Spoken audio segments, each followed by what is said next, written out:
She'riyat inson qalbining, ruhiyatining va tuyg'ularining nodir ifodasidir. U inson hayotidagi shodlik, qayg'u, muhabbat, sadoqat kabi oliy tuyg'ularni satrlar orqali teran ma'noda ifodalaydi. Ijodkor esa ana shu tuyg'ularni she'r qilib bitadi. Shoirlik, ijodkorlik ham aslida buyuk iste'dod. She'riyat bu faqat go'zal so'zlar to'plami emas, balki unda ma'no, badiiylik va qalb ehtirosi mujassam bo'ladi. Samarqand viloyati pedagogik mahorat markazida viloyatimizdagi ijodkor o'qituvchilarning ijod namunalaridan tashkil topgan she'rlar hududiy markazning matbuot xizmati tomonidan nashrga tayyorlanib, Samarqand ziyosi nomi bilan chop etildi. Va shu munosabat bilan markazning kichik faollar zalida Bayoz kitobning taqdimoti o'tkazildi. She'riyatda so'z, tuyg'u va mushohadalar bir-biriga mantiqan bog'lanadi. Ijodkor o'qituvchilarning ijodlarida ham men ushbu bog'liqlikni kitobni nashrga tayyorlash jarayonida his qildim, deydi matbuot kotibi Shahlo Qo'ziyeva. Biz oldimizga qo'ygan maqsadimizga erisha oldik deb o'ylayman.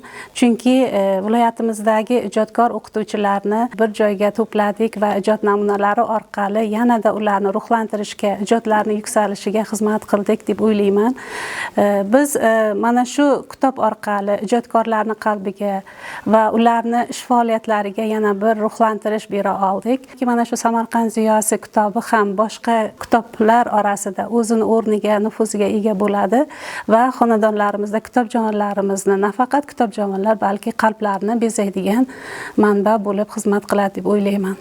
Tadbirga kitobda she'rlari bitilgan o'qituvchilar, ijodga oshno she'riyat ixlosmandlari va markaz tinglovchilari ishtirok etib, yozgan she'rlaridan o'qib berishdi.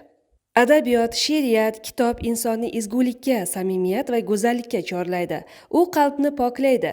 She'riyatga oshnolik esa insoniy madaniyatning eng oliy namunasidir. Kitob taqdimotida yig'ilganlar ana shu ulug' so'zlarning qudrati insonni ma'naviyatini yuksaltirishga hissa qo'shishini ta'kidlashdi. Ularning orasida ham she'r yozadiganlar borligi bizni quvontirdi. Kitob taqdimoti she'riyat bilan bog'liq savol-javoblar va markazning xushovoz xonandasi Valijon Niyozovning dilbar taronalari bilan yanayam fayzli o'tdi.